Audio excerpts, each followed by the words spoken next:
Big boss 8 ఇన్ని రోజులు ఎలా అనిపించింది? బాగుంది, బాగా ఆడుతున్నారు అందరు టాస్క్లు. బిగ్ బాస్ 8లో టాప్ 3లో ఎవరెవరు ఉండాలనుకుంటున్నావు? నిఖిల్, నబీల్, గౌతమ్. ఎవరు నీ ఫేవరెట్ కంటెస్టెంట్ ఎవరు? నిఖిల్. నిఖిల్. ఎందుకని నిఖిల్? ఆ? ఎందుకని నిఖిల్? నిఖిల్ అంటే నాకు చాలా ఇష్టం ఉంది.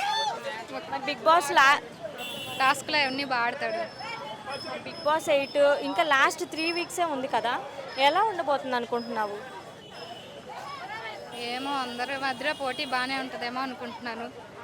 నిఖిలే ఫైనల్, నిఖిలే గెలవాలి అని అనుకుంటున్నా. మరి ఎందుకని నిఖిలే గెలుస్తాడు అని అంటున్నావు? ఎందుకని అంటే అందరి మీద బాగా ఆడుతున్నారు, టాస్క్లు ఏమన్నా వస్తే బాగా ఇస్తున్నాడు.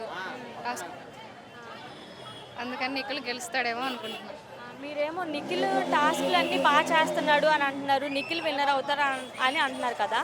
మరి ఆడియన్స్ వచ్చేసి గౌతమ్ విన్నర్ అవుతాడు, ఎందుకంటే గౌతమే గేమ్స్ బాగా ఆడుతున్నాడు, టాస్క్లు బాగా చేస్తున్నాడు అని అంటున్నారు కదా. గౌతమ్ మీద నిఖిల్ బాగా ఆడతాడు కదా.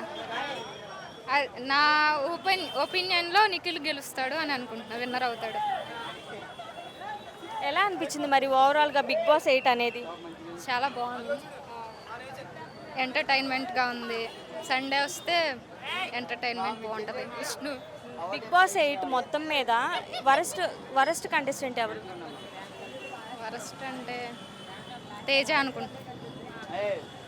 విష్ణుప్రియ పృథ్వీ లవ్ ట్రాక్ మీద మీరేమంటారు? తనేమో లవ్ కాదని అని అంటుంది, మేమేమో అవునని అనుకుంటున్నాము. తను అలా చెప్తుంది మరి.